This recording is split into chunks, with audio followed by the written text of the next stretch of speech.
All right, we're going to do an introductory video over the cell membrane. And so follow along, please. Maybe take some notes as well. And the cell membrane. What you are looking at here is a cartoon depiction of the fluid mosaic model of the cell membrane. So it's called the fluid mosaic model. It's fluid because the cell membrane is not a rigid structure. It is constantly moving. Things are coming in and out or diffusing in and out between the cell membrane from the outside, from the extracellular surface to the intracellular surface. It's called a mosaic because it's made up of multiple different parts. You've got your phospholipids, of course, with the blue phosphate heads that are hydrophilic and facing the water on either side, and the lipid tails that are hydrophobic towards the insides, causing this phospholipid bilayer. You have cholesterol, which is these yellow structures inside. You have glycoproteins, which are sugar protein structures here. You have integral proteins that go through the entire phospholipid bilayer. You have associated proteins that lay on one side or the other but don't go through. There's lots of things that make up the cell membrane. So phospholipids, just a quick review. We have a phosphate head that is hydrophilic, which means it is attracted to water. The phosphate group, the phosphorus with the 4 oxygen atoms are attracted to water, but those carbon hydrogen tails are, completely saturated, don't want to interact with anything, and so they're hydrophobic and they are repelled by water. We get it arranged as a bilayer, so you have a head facing the extracellular space and heads facing the intracellular space with 2 layers of lipid membranes in between. It's one of those structure function examples. The question is, why do we have to have a layer of hydrophobic material in between our aqueous environments? And the answer would be to selectively decide what can come in and what can leave the cell. So here is more of a, what are these structures called? This is not a cartoon structure, obviously. This is more of an atomic structure of how the phospholipid bilayer looks, with the polar hydrophilic heads and the non-polar hydrophobic tails that serve as the cellular barrier and / border. So what that just showed us, let me go back,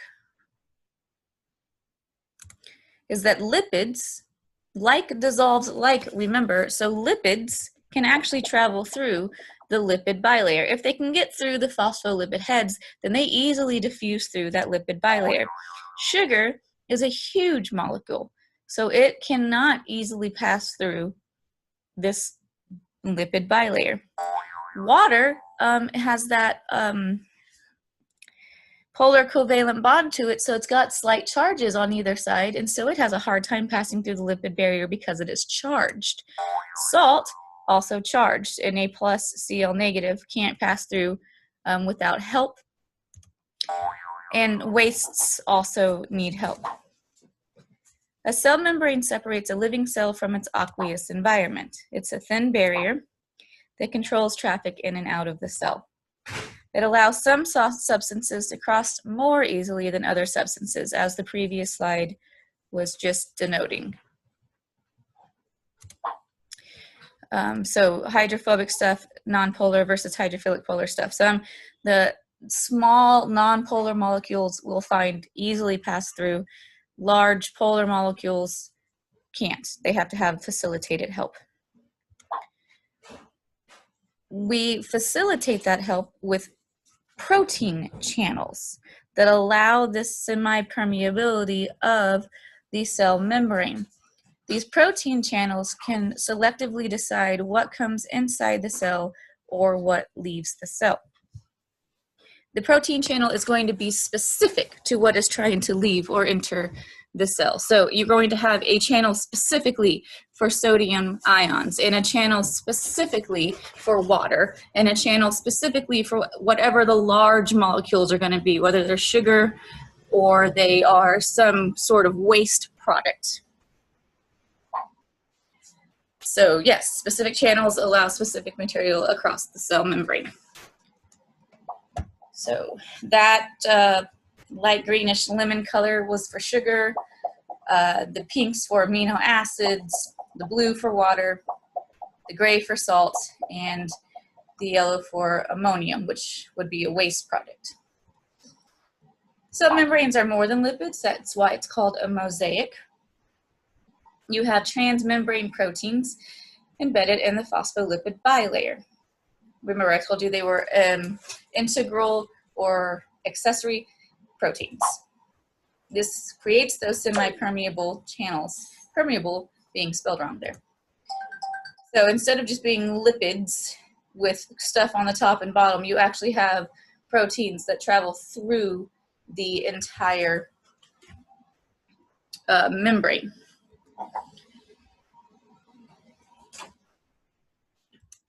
So the question then that you should ask yourself is, why are proteins the perfect molecule to build structures in the cell membrane? And I'm going to give you a second to think about it. Go back and think about protein folding with that primary, secondary, tertiary, and quaternary structures that proteins can do. And think about how proteins fold together. And then why are proteins so great? I'm going to give you like a minute to think.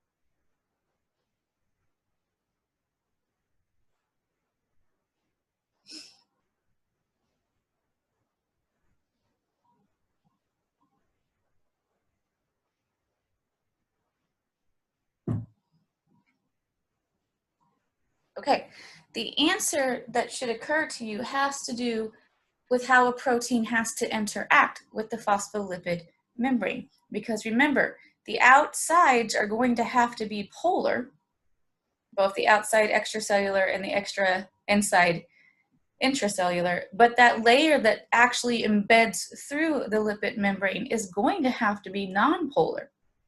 And so that is why it's so important that we have those 20 essential amino acids, and some of them have the property of being nonpolar and hydrophobic, because these, well, let me go back. These can all be the amino acids that lie in the inside region of that protein that's embedded in the hydrophobic region of the phospholipid bilayer. And then you have amino acids that are polar and or electrically charged. And those are going to be the ones that are part of the protein that is sticking out into the aqueous environment on either the intracellular or extracellular space. So that protein folding does cause problems. And the penguin likes polar ones best because he lives in the polar regions. Adorable.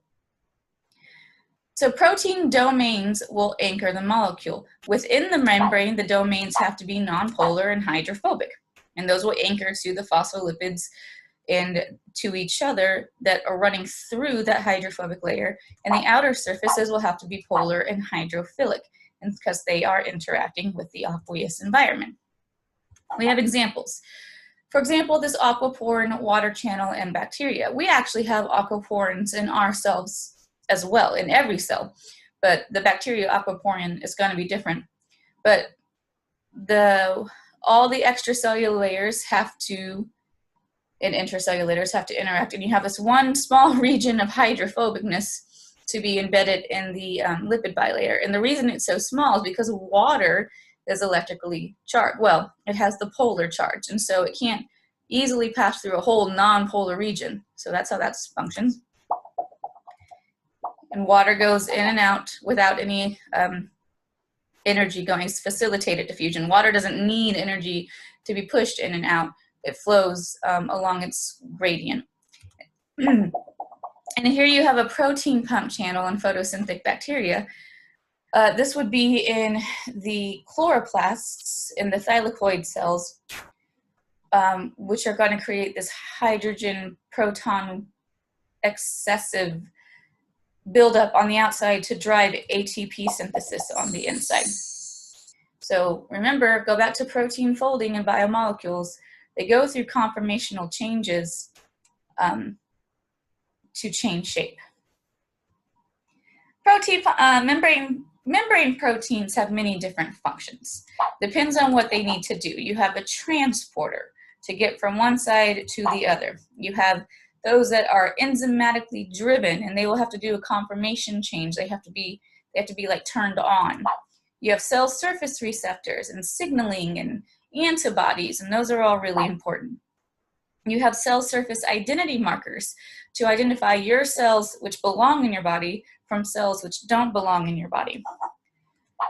You have cell adhesion molecules to bind cells together. You find these in things like your epithelial membranes, your skin, to hold your skin together so they can't be pulled easily apart. And attachment to the cytoskeleton for structure. Proteins determine a membrane's specific functions. So not all membranes are created equal. Cell membrane and organelle membranes each have unique collections of proteins, and they can be peripheral proteins, which I have been calling accessory proteins, but okay, peripheral proteins. And so those only lay on either the extracellular or intracellular surface. They don't go through the membrane. An example of that can be your identity markers or your antigens, that this cell belongs in this body. Then you have the integral proteins that go through the whole membrane, and those are for channels for ions and water and solutes and wastes and everything you need to get through the membrane.